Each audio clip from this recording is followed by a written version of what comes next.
Bapak dan Ibu, saudara-saudari yang dikasihi oleh Tuhan, pada kesempatan ini kita akan merenungkan kembali firman Tuhan dengan topik bermisi dalam kasih yang menembus batas budaya, suku, dan tradisi. Sebelum kita melanjutkan renungan ini, mari kita berdoa bersama. Bapa yang mengasihi kami sungguh bersyukur karena Tuhan menempatkan kami untuk hidup dan tinggal di negara Indonesia ini. Kami memiliki budaya, suku, dan tradisi yang beraneka ragam. Hal itu menunjukkan kemahakuasaan Tuhan yang telah menciptakannya. Kami rindu Tuhan untuk boleh merajut kebersamaan dalam harmonisasi, kolaborasi, sinergi, dan kerjasama yang baik di antara kami sebagai sesama. Oleh karena itu, pada kesempatan ini kami memohon pimpinan Roh Kudus untuk menuntun kami memahami maksud dan kehendak Tuhan dalam kehidupan kami, sehingga kami menjadi saksi-Mu yang dapat memberikan dampak. Berfirmanlah Tuhan, dan kami siap untuk mendengarkan. Amin. Bapak dan Ibu serta saudara-saudari yang dikasihi oleh Tuhan, sebagai orang Kristen, kita percaya bahwa tidak ada satupun hal yang terjadi secara kebetulan dalam hidup ini. Setiap langkah perjalanan, bahkan tempat dan suku di mana kita dilahirkan, adalah bagian dari rencana Allah yang kudus dan sempurna. Mazmur 139 ayat 13 sampai dengan 16 menyatakan dengan jelas bahwa Tuhanlah yang menenun kita dalam kandungan ibu kita, dan dalam kitabnya semuanya tertulis hari-hari yang akan dibentuk. Maka kelahiran kita di Indonesia, sebuah negeri yang kaya akan budaya, keberagaman, dan sejarah, bukanlah suatu kebetulan. Lahir dalam suku tertentu dengan bahasa, adat, dan nilai-nilainya adalah bagian dari identitas ilahi yang Tuhan anugerahkan untuk kita hidupi dan maknai. Maka marilah kita menyadari bahwa kita dipilih untuk hidup di sini, di waktu ini, di tengah bangsa dan suku yang Tuhan sendiri telah tetapkan. Kita dilahirkan bukan sembarangan, tetapi dengan tujuan surgawi yang besar, menjadi terang Kristus bagi Indonesia. Bapak dan Ibu serta saudara-saudari yang dikasihi oleh Tuhan, Kitab Lukas pasal yang ke-10 ayat 36 hingga ayat yang ke-37 mengatakan, "Siapakah di antara ketiga orang ini menurut pendapatmu adalah sesama manusia dari orang yang jatuh ke tangan penyamun itu?" Jawab orang itu, "Orang yang telah menunjukkan belas kasihan kepadanya." Kata Yesus kepadanya, "Pergilah dan perbuatlah demikian." Tuhan Yesus menggunakan perumpamaan tentang orang Samaria yang baik hati untuk menantang eksklusivitas agama dan budaya pada zamannya. Orang Samaria dianggap najis dan berbeda oleh orang Yahudi, justru menjadi teladan belas kasihan. Perumpamaan ini menegaskan paling tidak ada 3 hal, yaitu pertama, kasih Kristus adalah kasih agape, kasih yang melayani tanpa syarat, bahkan kepada yang berbeda. Kedua, sesama tidak ditentukan oleh kesamaan identitas, tetapi bagaimana respon kita untuk tetap mengasihi. Dan ketiga, kasih adalah tindakan nyata, bukan teori. Dalam konteks Indonesia, nilai-nilai yang diajarkan dalam perumpamaan ini selaras dengan semangat Sumpah Pemuda 1928 dan prinsip-prinsip dalam Pancasila. Sumpah Pemuda menegaskan persatuan dalam keberagaman, satu tanah air, satu bangsa, dan satu bahasa. Ini mencerminkan kesatuan di tengah keragaman suku dan budaya. Pancasila, khususnya sila kedua, kemanusiaan yang adil dan beradab. Dan sila ketiga, persatuan Indonesia, mengajak warga negara untuk menghargai martabat manusia dan membangun persaudaraan yang inklusif, bukan eksklusif. Secara teologis, kasih Kristus melampaui batas budaya dan tradisi, yang berarti mencintai mereka yang berbeda latar belakang, menjunjung tinggi nilai persaudaraan, serta menjadi jembatan pemersatu di tengah perbedaan. Sebagai orang percaya yang hidup di Indonesia, kita dipanggil untuk menjadi teladan dalam mengamalkan nilai-nilai Kristiani dengan menjadi sesama dalam konteks Indonesia. Berarti aktif merawat persatuan dan mewujudkan kasih dalam keberagaman.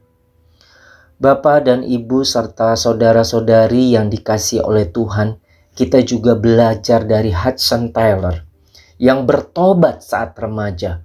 Tuhan menaruh beban di hatinya untuk bermisi ke bangsa China. Maka ia belajar bahasa dan budaya China, berpakaian seperti orang lokal, tinggal di tengah masyarakat sederhana. Hudson Taylor menunjukkan bahwa kasih Kristus dapat dihidupi secara nyata, bahkan di tengah lingkungan asing. Ia adalah contoh pribadi yang bersedia meninggalkan budaya sendiri demi menjadi sesama bagi orang yang berbeda. Hal ini ditunjukkan oleh Tuhan Yesus secara real dengan memberikan teladan secara konsisten, menunjukkan kasih yang menembus tembok pemisah yang diciptakan manusia, antara lain. Pertama, Tuhan Yesus berbicara dengan perempuan Samaria dalam Yohanes pasal keempat. Tuhan Yesus menunjukkan bahwa kasih Allah melampaui batas etnis, gender, dan dosa masa lalu. Ia mengasihi perempuan Samaria ini, bahkan kepada mereka yang dianggap tidak layak oleh masyarakat. Kedua, Tuhan Yesus menyembuhkan anak perwira Romawi dalam Matius pasal ke-8. Yesus mengajarkan bahwa iman dan belas kasih Allah tidak dibatasi oleh kebangsaan atau latar belakang politik. Orang non-Yahudi pun dapat menerima mujizat dan belas kasih Allah. Ketiga, Tuhan Yesus menyembuhkan dan menyentuh orang yang sakit kusta dalam Markus pasal yang ke-1. Orang kusta dianggap najis secara hukum Taurat dan dikucilkan secara sosial. Tuhan Yesus tidak hanya menyembuhkan, tetapi ia menyentuh.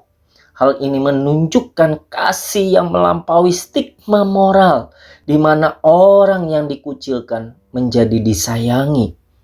Keempat, Tuhan Yesus mengampuni dan memulihkan martabat orang yang berdosa dalam Yohanes pasal 8.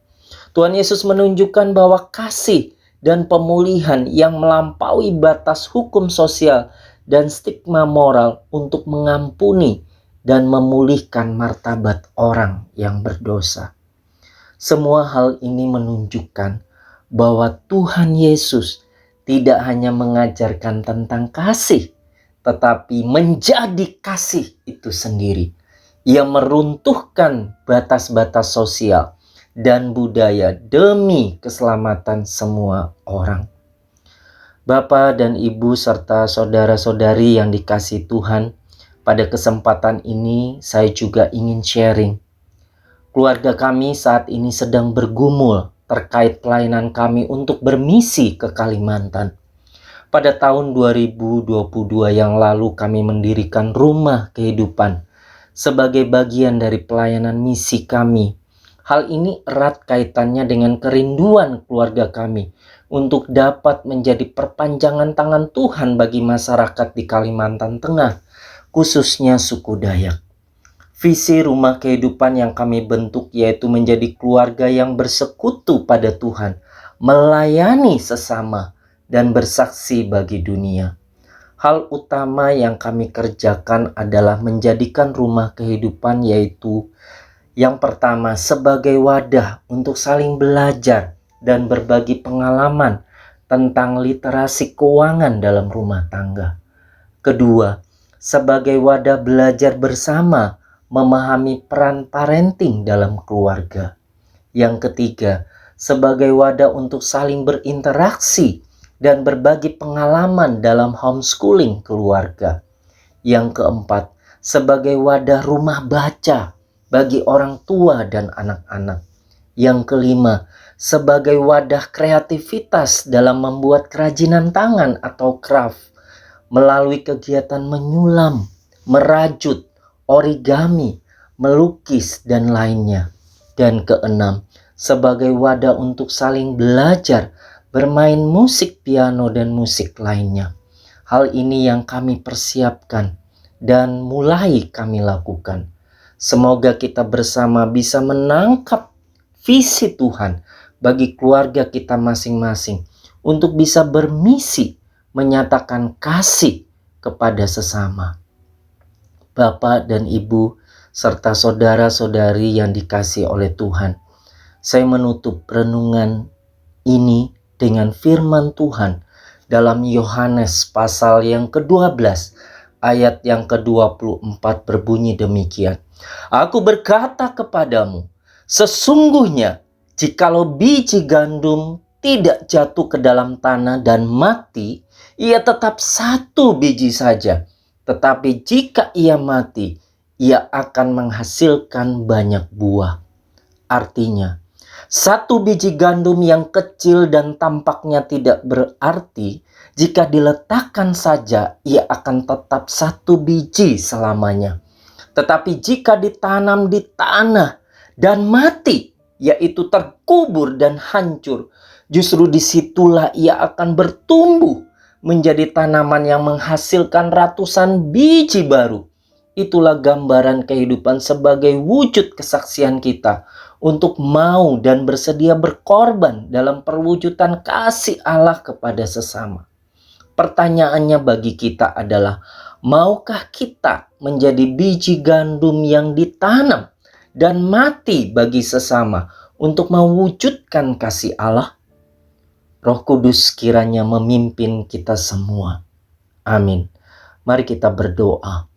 Allah Bapa, Allah Anak, dan Allah Roh Kudus, pimpin kami, setiap pribadi yang telah mendengarkan sabda firman-Mu. Buatlah hati dan pikiran kami terfokus pada kehendak-Mu dalam mewujudkan kasih kepada sesama. Pimpin kami untuk memiliki misi yang jelas untuk kami kerjakan. Walaupun itu nampaknya kecil dan tidak berarti, tetapi di mata Tuhan dan dalam kuasa Tuhan, maka bisa memberikan dampak yang besar. Oleh karena itu, kami menyerahkan diri kami untuk dipimpin oleh Roh Kudus. Terpujilah Tuhan. Amin.